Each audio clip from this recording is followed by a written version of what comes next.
Hi, welcome to This Week in AML. I'm Elliot Berman, and I'm here with my colleague John Byrne. And this is our weekly 5-minute podcast talking about something interesting in the AML compliance space that happened this week.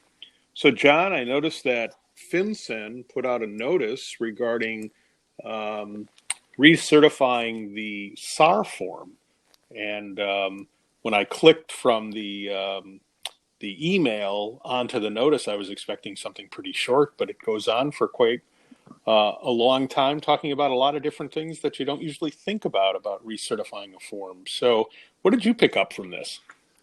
So going back to our days when we worked through the Bankers Association, I always thought it was important to file comment letters when the opportunities presented themselves, even if they seemed sort of benign, like a change in form, or in this case, estimation of how you quantify burden. So what's interesting about this particular renewal, so they're going to renew the SAR form, and what they've asked for is only comments on something that they're doing to change the burden estimate. So they're adding some categories so that when they get all these categories together and you file your comments on how to on whether or not filing a SAR takes you an hour or longer, there's these additional categories. So the way I look at this is I think this is an opportunity both for the community to comment, obviously, but to make some additional statements. And I also think it seems to be Director Blanco's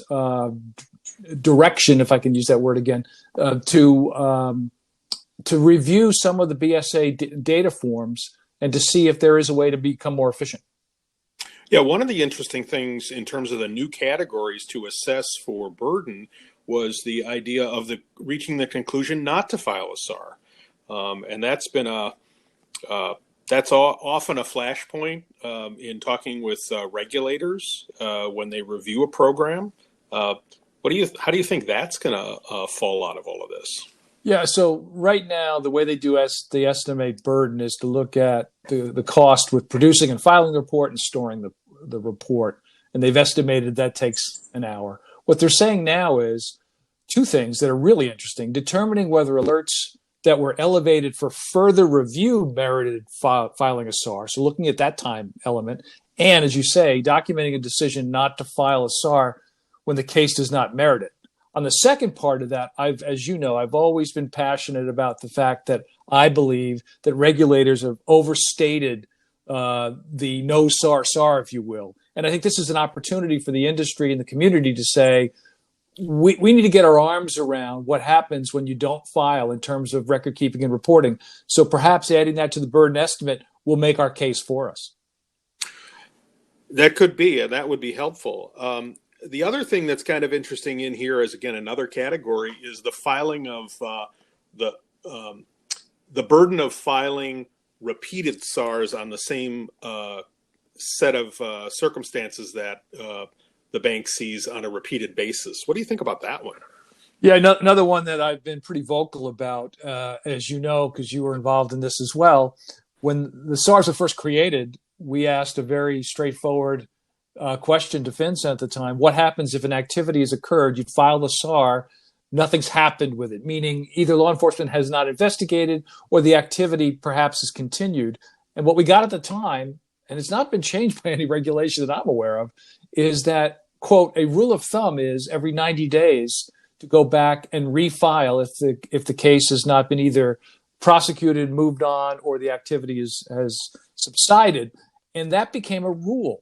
So the fact that they're including that here as a burden estimate on the continuing filing of SARs means that we have an opportunity again to say, folks, that's not a requirement. It is a burden. It does happen, but we need to have a broader conversation besides renewing the SAR filing on whether or not that's appropriate if we're trying to be more efficient in our filing infrastructure and process. So last thought as we run out of our 5 minutes. Mine is make sure you comment. Don't miss an opportunity to really make a good comment on something important. And yours? Same thing. Even if it's an opportunity to talk about things that aren't in foursquare within the request for comment, make comments about information sharing. Take this as an opportunity. It'll be a public document. And we urge associations, individual institutions, and firms to file. Thanks, John. Good to talk to you again this week. And for those of you listening, tune in next week for This Week on AML, available every Friday on the AML RightSource website. Be safe, everybody. Bye-bye.